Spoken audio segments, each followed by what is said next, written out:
Hey everyone, welcome back to my YouTube channel. In today's video, I'm actually going to be doing an Etsy shop critique. This is one of the many free critiques I do every single month for free to give back to my community. So if you would like a chance to win a critique, I will leave the link right below the video where you could sign up.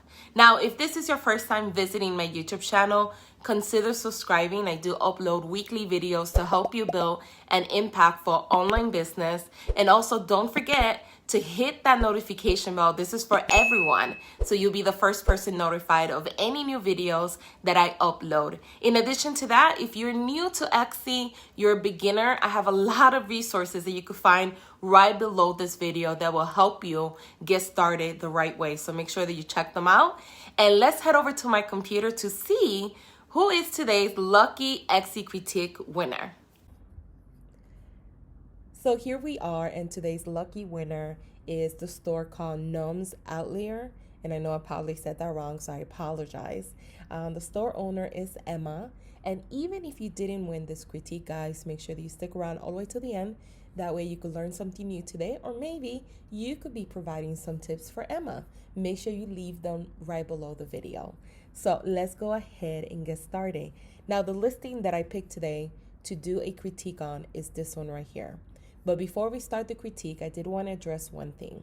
I noticed, Emma, that you have French right here, but your products show up on English. Like, you see how your everything here is English.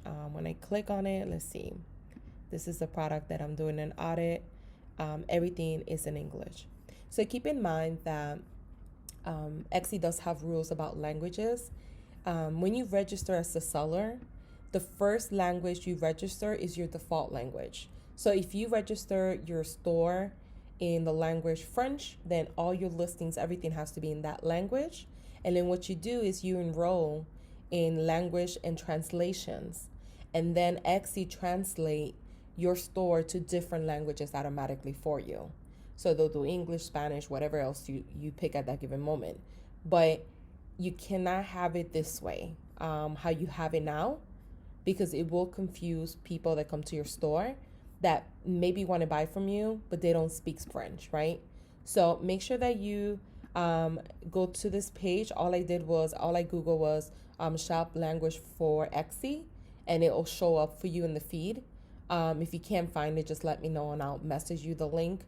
But make sure that you follow the rules. That way you optimize your page the right way, and you don't turn customers away just because they don't know what it says here. So just keep that in mind. You might be losing out on sales because of that, right? And it's great to have multiple languages. It's pretty amazing, to be honest. So more power for you. Just make sure that if you are going to sell in different languages, which is great, there's nothing wrong with it. Just set it up the right way with Etsy so it doesn't backfire or messes up additional sales for you. So now that we have that out of the way, let's go ahead and do the critique. So the listing that I'm doing a critique on is this one right here.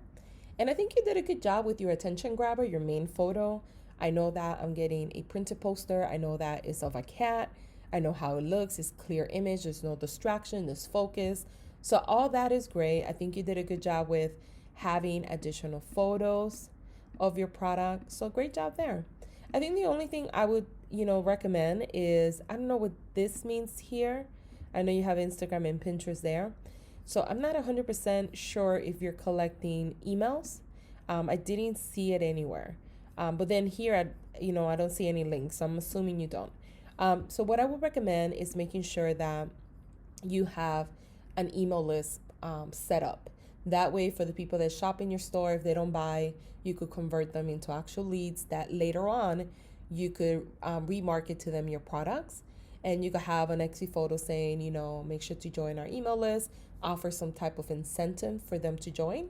And then you could put the link in the picture as well as in your listing description. So that's one recommendation I recommend for you to do right away. And another thing that you want to do is proactively ask people to favor your store or favor your shop, because even if they decide, okay, I don't want to join another email list, if they favor this listing here or favor your store, every single time that you have a new product, maybe a sale or any changes in your store, they will get a free notification in the dashboard up here under updates that you have changes. And that's more traffic coming back to your store for free. You don't have to pay anything for that. So it is a strategy that you could start implementing, even if it gets you an extra 3 sales a month or an extra 4 sales a month, is more sales. Ultimately, what we're trying to do is how can we elevate our store to the next level? What type of marketing strategies can we do to get repeated customers, to build long-lasting relationships with customers, right? Make them customers for life, and then get customers to come back to your store. So these are little things that you could start implementing that doesn't cost you anything to do and are easy to do as well. But other than that, you did a good job. I will also do a video. Take advantage of the Etsy video. Anytime that you have a way to showcase your product and services, make sure that you use all of the features that Etsy provide at that given moment, whatever it is. But great job on your photos, at least. They look really great. In addition to that, I want to talk about your title. And your title starts with poster A4, A5. Now, keep in mind, you want to think like a shopper. If you were looking for this beautiful poster, if I was looking for a poster of a cat, I would type in cat poster or poster of cat. I wouldn't type in poster A4. So keep that in mind. This is okay to include the information and tell the customer, hey, by the way, these are the sizes that you get, or these are the sizes you could pick from.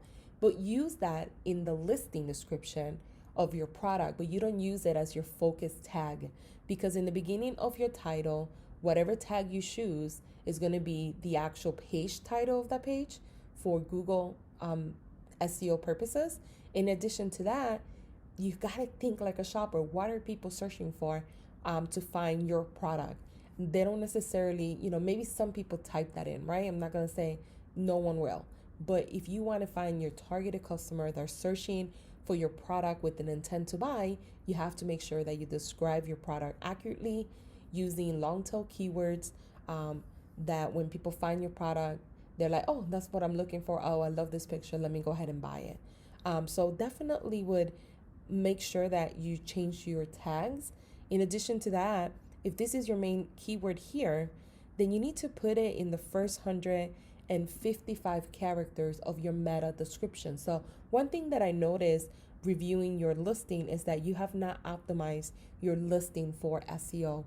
And this is one of the main things that many Etsy sellers don't know about, or they forget about doing, right? Is optimizing it. Keep in mind that if your main focus on building traffic to your store right now is Etsy SEO and Google, you have to make sure that you're optimizing your listings for both Etsy and Google, so you could drive and take advantage of the building traffic that you're getting right now. And then later on, you build a brand where you drive traffic yourself as well on a continuous basis.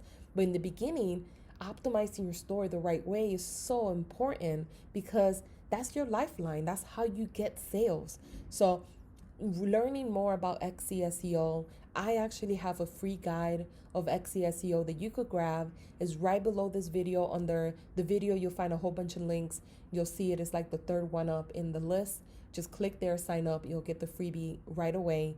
It's an 8-page report on how to optimize your listings. I highly recommend grabbing it because it's definitely going to help you out. But your title as well, I don't think you did a bad job with it. You optimize it with keywords. It's easy to read. I know what I'm getting. I don't necessarily feel like I'm confused with what I'm reading. It's just, you didn't optimize it correctly. And then when I look at your tags, poster A4, A5, you don't have that tag in your tags either. You don't have that keyword as a tag. And it's important that title and tag relevancy, you need to have them both in your title and tags.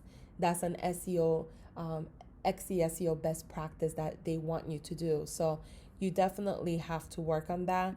In addition to that, you have other keywords like printed poster. Let's see if you have it here. You don't.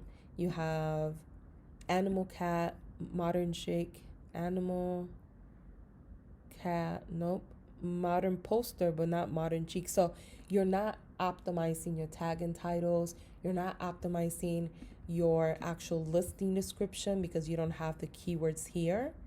And you didn't optimize this, your meta description, which is the first 155 characters, which should include your main focus tag from your title, a description of what you're selling, and a call to action. Click to learn more, click to grab yours, click to buy now. That's what you need to add in your actual listing description in your meta description section.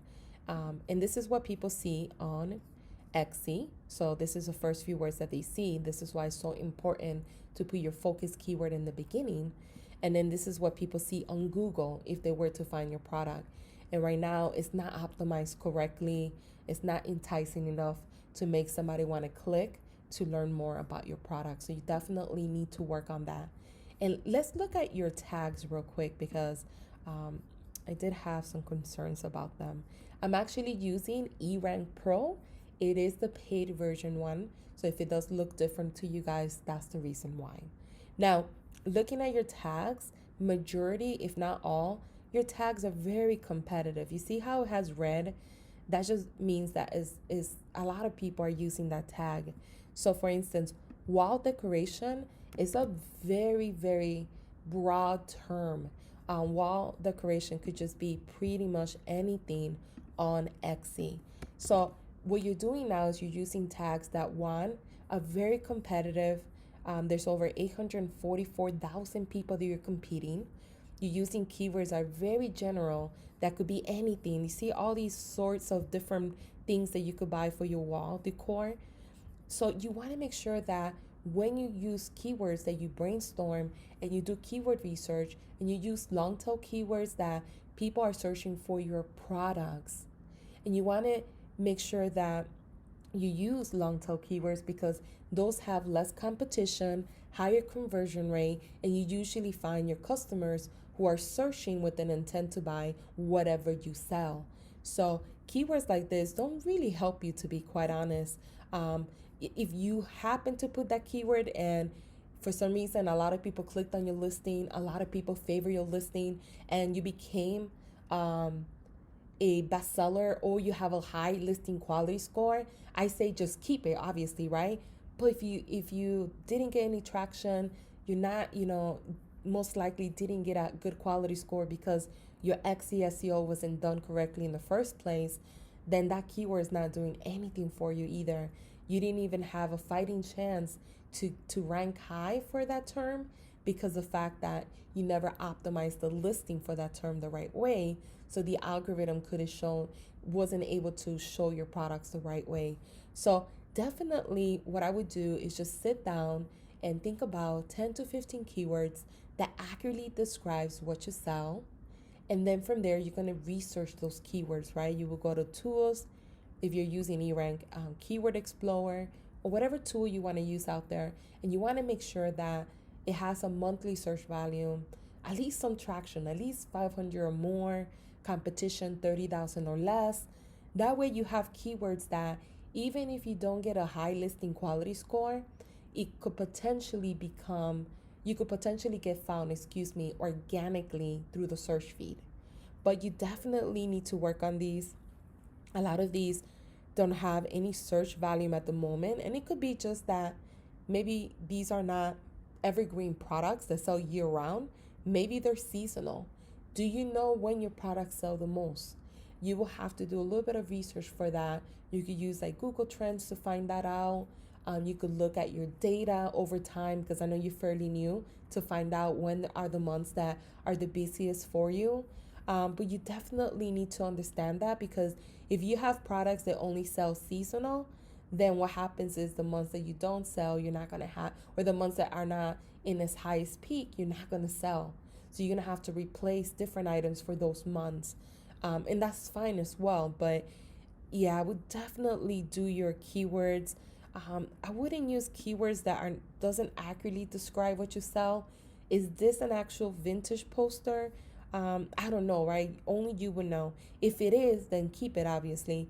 But if it's not, I wouldn't necessarily use a tag that doesn't describe what you sell because what happens ultimately when you use tags, attributes, or categories that don't describe what you sell and you start showing your products to everyone and anyone, it does affect your conversion rate overall. So if a lot of people see it and no one buys it, you get a lower listing quality score. So keep that in mind. So what I would do is just redo the listing, redo your keywords. When you find that keyword that has the highest monthly search volume, you will put that as your focus keyword, and then you will put it in your first 155 characters, and then you will sprinkle additional keywords in your actual listing description. I think you did a good job with your listing description. You do have here follow us on Instagram. This is something that I tell everyone. It's better if you grab their email than an Instagram follower. Once you have their email, then you could say, hey, you could cross promote and say, by the way, we are on Instagram, or we are on Facebook or TikTok or wherever else you want to send them to. And then you send them a link where they could go to that page and follow you. But in the beginning, it's more important to grab that email, because once you have the email, you could remarket to them over and over and over again. So that's what you want to do. Focus on that first.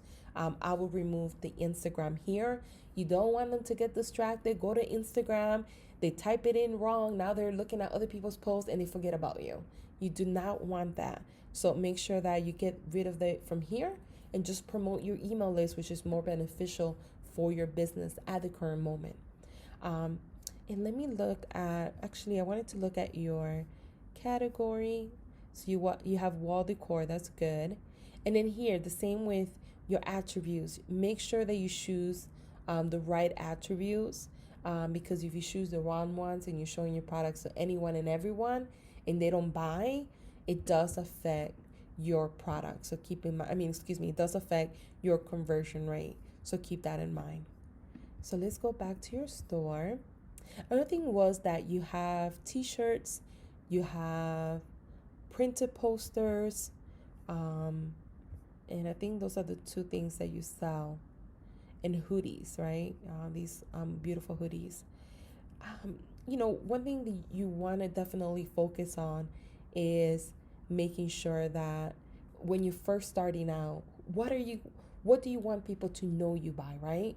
If you start adding a whole bunch of different products, it does tend to confuse people. In the beginning, it's important that you micro niche down. That will help you stand out in a competitive niche like wall decor, and that will help you become an expert in a specific niche versus trying to compete with so many people doing the same thing. So keep that in mind, that micro niching will definitely help you. And looking at your products, you do a really good job with your photos. I just think that you have too many of different things. And sometimes in the beginning, it is okay to experiment. Sometimes the best experience is experience, no matter what people tell you, like, you need to niche, you need to do this, you need to do that. When you just go at it and just do whatever you want, you'll learn things. You'll learn what works, you'll learn what's not working. And sometimes those are the best experiences, right? So I don't want to rob you from that either. But just keep in mind that ultimately, find your winning products and stick with that, and then kind of ride the wave with that, and wait it out a little bit before you change again if it doesn't work out for you. But my biggest takeaway for you is SEO, and then also the language thing here. It will confuse people when they come to your store. If they search for something in English, now they come here, it's in French. They might be like, oh, I don't know what they're saying, let me leave.